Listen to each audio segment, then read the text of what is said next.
We are at IIT Delhi at the Alumni Convention 2013 in conversation with Professor Indranil Manna, who is the current director at IIT Kanpur. Welcome, sir, on the show. And my first question to you would be, what is the vision behind such a convention? What is the idea? You know, in one word, it's reaching out. Until now, all alumni meet used to be held primarily in IIT Kanpur campus itself.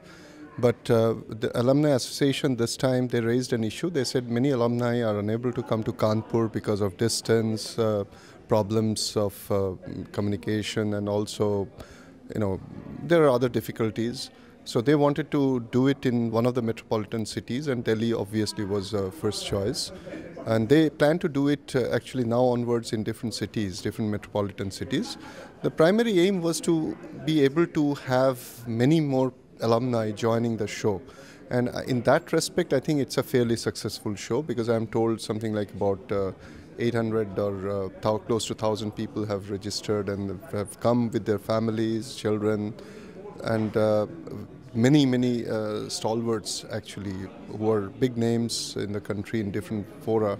They have also participated. So it's a very successful event, I would say.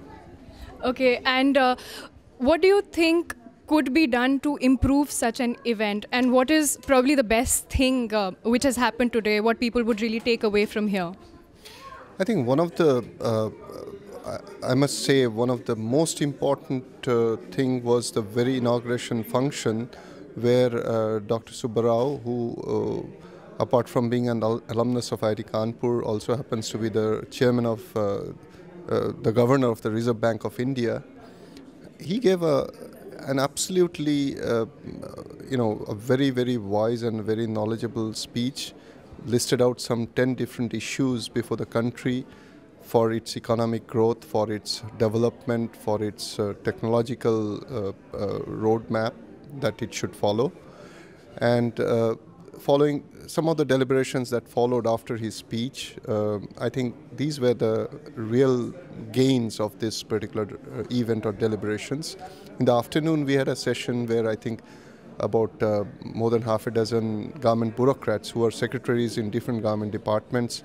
They spoke about the roadmap and the role model IITs should follow, and people participated. But I think more than anything else, what is really important is that people who are even 70, 80 years old, they felt compulsion to come and join and participate actively. This itself is a big achievement. So again, I would say there's a very successful initiative.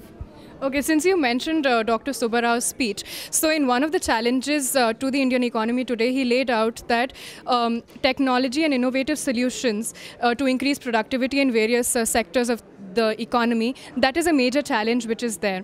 So where do you see IIT as an institute, and particularly IIT Kanpur, how is it staged? How is it poised at this stage to make a contribution in the area?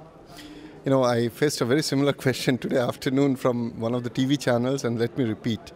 The primary mandate of IITs is to impart education and pursue research of the highest order. That IITs have been doing all along, and they have done it with a fair amount of success.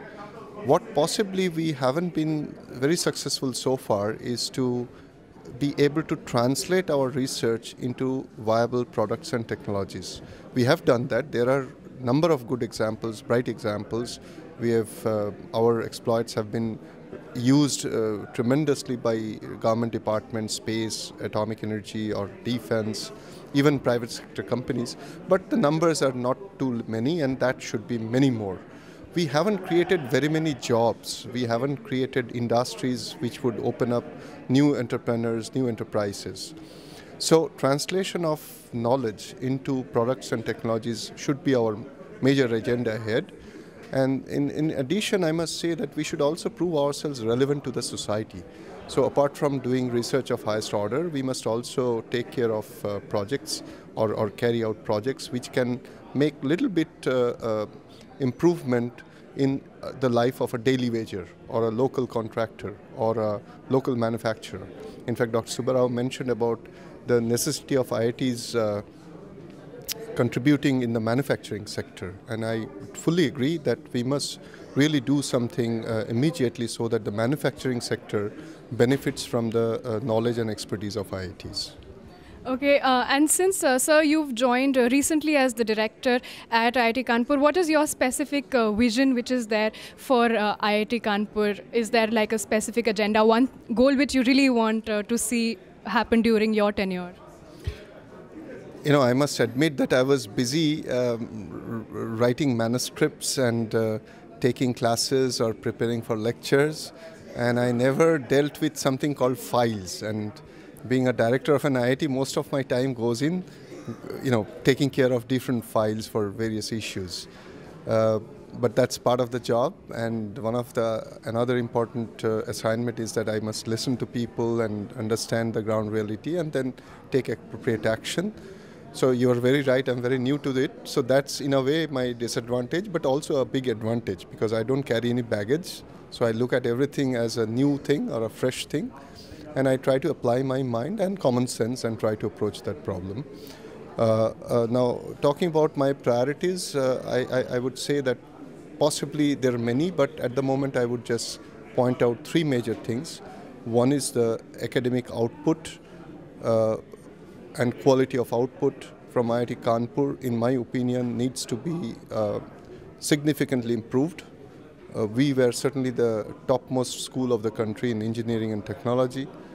I'm not sure whether we can say the same thing now with similar conviction. So we must regain our lost glory.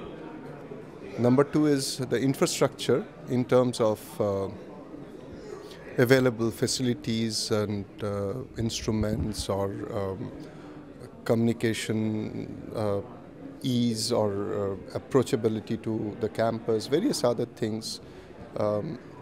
Infrastructure needs to be immediately improved within the campus. And the third thing is, I talked about quality of output, but the quality of output, scientific output, cannot be improved unless we have also adequate quality faculty, students, scholars, and I would like to seriously see if we can introduce a very vibrant postdoctoral culture and research engineers, even scholars who are working in project staff. So all of them would require also a little bit of rethinking in our academic setup, particularly in the postgraduate level.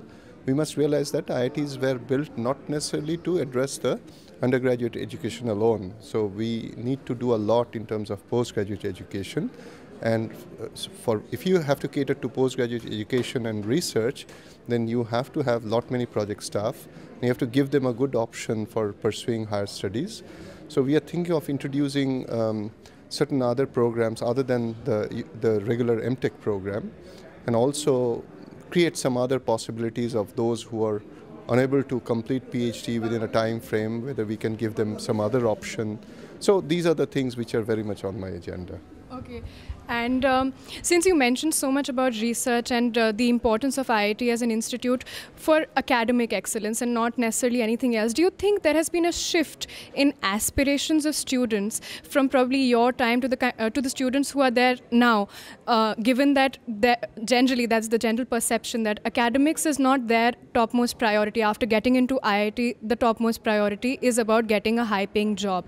So that, in a sense, is kind of contradicting with your idea on your vision of seeing it as an institute of academic excellence where postgraduate courses and all of that are going to be a major way forward. So how do you see this as a contradiction? Do you see this as a general change which is going to take place in any society, the dynamics? What are your comments on this?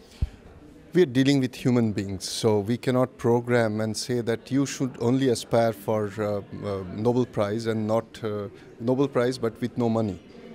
Right? So we have to create an ambience where an young individual is attracted or starts aspiring towards the highest possible level in science and technology without worrying much about money. Now, for example, as an IIT faculty member, we earn a very handsome salary today, and we have a very good, I would say, secured life in the society.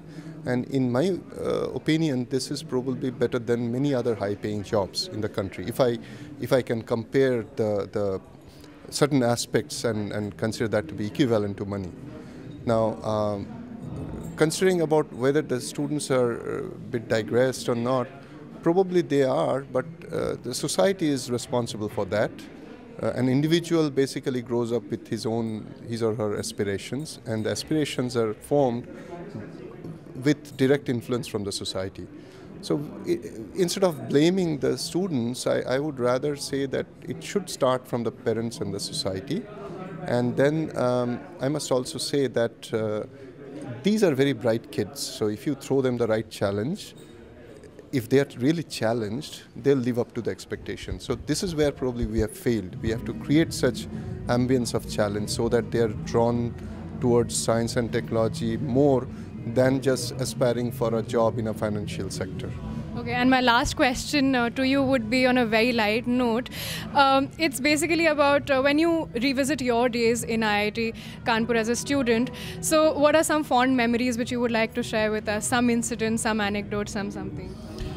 I used to dread the monkeys in Western Lab. Fortunately, there are not that many. Instead, I see many more peacocks, so they don't scare me. I had extraordinary teachers, so inspiring, and some of them, in my opinion, can still be branded as a role model as a teacher. We had excellent infrastructure, probably better than any other institute at that point of time, which unfortunately is not the case at the moment. I think I started probably dreaming about a lot better only when I came to Kanpur. In fact, one of my first reaction about IIT Kanpur, why I thought it was a great place, was when I saw a billiard board in my hostel, and I wrote to one of my friends that, can you believe that my hostel has a billiard board? And I'm talking about 1983. Okay.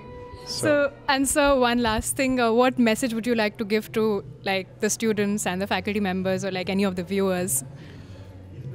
IITs stand for excellence and nothing less than excellence. We all should believe and pursue that. And I want every student to believe that they are extremely privileged to be in IIT. And if they don't do it, there's nobody else who is going to do that for this country. Thank you so much, sir, for taking out your time with us. Thank you.